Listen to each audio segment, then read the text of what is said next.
NJ kitchen में आपण मानक स्वागत। आज आम बनैबा आंब लस्सी।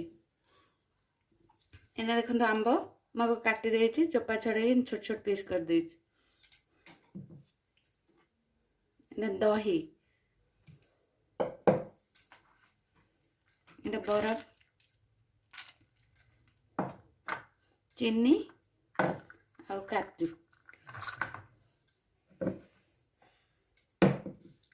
गोटे ग्राइंडिंग जार नवा, आंब को दबा, दही दबा, चीनी अल्प दबा, किसी बरफ दबा। देखो आम जूस टी बनेगला। एबे मुझे दुईटी ग्लास नेबे।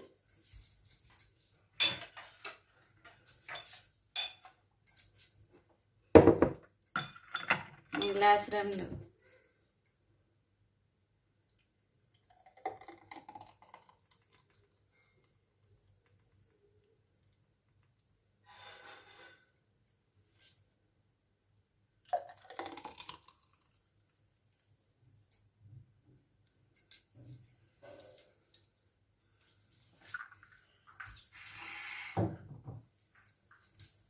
एबे आमे तापरे काजू दे दे।